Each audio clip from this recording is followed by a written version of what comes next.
Hey traders from around the world, it's Jerremy Alexander Newsome with Real Life Trading. Hope you're doing absolutely fantastic. It's Friday. It's the 19th of June. I hope you have a lot of weekend plans. I don't actually have too much planned out, so I don't know what that means. It's happened so rarely. I know I'm going to LA next week. I'll be leaving Tuesday night. Justin Linderman's flying down for business. I'll be hanging out with him Friday night. I'm sorry, not Friday night, Monday night. So this weekend, not really entirely sure what I'll be doing, but maybe expect a few emails from me. I'll probably get bored, write an article or two. We'll find out. So here is the resistance. Looking at Rosetta Resources, and just a student asked me about this earlier, so I figured I'd just talk about it. It's on a beautiful channel, and you guys know how to trade channels, right? Stock comes down, 1605, you buy it. If it starts breaking out, you can go bullish, and if it does roll over, of course, you can go bearish. So I keep saying Rosetta Resources. Rosetta Stone, one to watch, something that should be interesting. Just to update you guys on the airlines, I did get stopped out or trailed out of all of my positions on airlines today. We have a 46-47 bear call spread that's expiring today, going to option heaven, no worries. The little gap up today, I mentioned yesterday and transportation Thursday. If airlines did not make a lower low and a lower high today, then I would exit. With the market gapping down and these guys gapping up, I said to myself, yep, this is going to be bullish, exit. So I exited. So at this particular point in time, you got a little bit of a potential double bottom pattern. I'm still not bullish necessarily in the airlines. I think we could trade a little bit higher, and then I'm kind of expecting a little bit of a rollover. So I'll watch it. I might miss some of the bullish move here, and if that's the case, that's fine. But I did exit. I did exit the trades out on all of them. So just as an update, American Airlines out for a small profit. Delta Airlines out for a loss.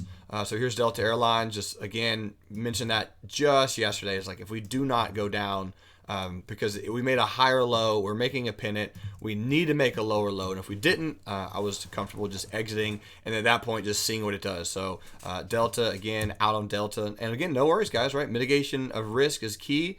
We could still roll over. Just letting you guys know.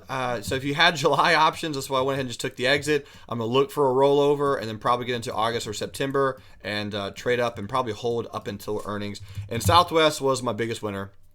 Exited today on Southwest.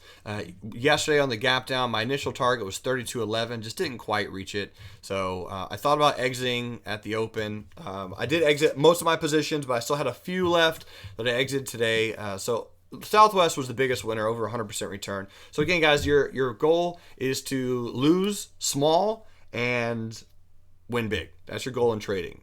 Mitigate risk reward, all that kind of good stuff. Apple. So a little bit of a bearish count today on Apple. Nothing I'm massively scared about, but pretty much every trader that I know is watching this level very, very closely, and the level I'm referring to is the 100 simple. If we start closing below the 100 simple, we really start moving lower, specifically below 125.63 or 125. I still think we're going to come to the 200.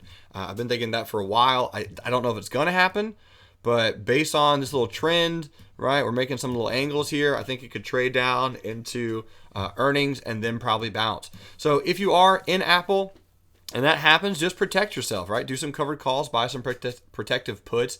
And if Apple comes back into the 119 area, I'm looking to buy and looking to buy hard. So we'll find out if indeed that actually happens.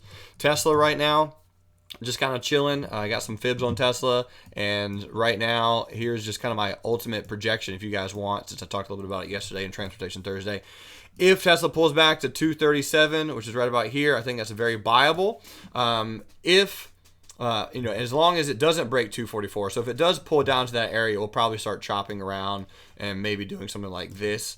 Okay. If we stay above 244, which is right here, my projection is about 6 to 8 months potentially we could be up. Maybe even faster than that. Truly, 287 and then 302.75. So just kind of like a little bit of a fib there for you guys if you want to check that out. Ticker symbol FireEye, F-E-Y-E, did trade to a target today for me. Strong little fib. I did delete it earlier today, but just strong fib and something to watch out at this point for a little bit of a retracement and just kind of buy the bounce on this one. Another big popular stock that's in the news today is AMBA. And all I'm going to do is just pull this up and show you guys what we were talking about yesterday on AMBA. Here it is. This is yesterday. There we go. That's really all I got to say about AMBA, my friends. We were at a fib target. I was not bullish on AMBA, and there it is. Who would buy here? Who would buy right there? I don't know. But Karen was already in calls, in case you were wondering. She's been in calls for a while. So the calls she has are just free house money, and she's doing some covered calls with that.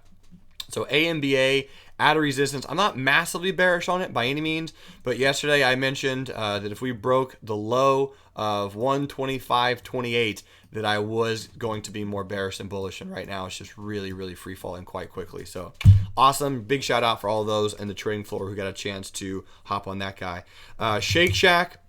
Unfortunately, guys, for Shake Shack, I just can't short Shake Shack. It's not shortable. I wanted to short it ever since the 2nd of June, but couldn't. So at this point, I could not short. I'm actually just looking to, and some time frame, buy the bounce and see if Shake Shack can, get some buying pressure. We're at the 50 for the first time ever.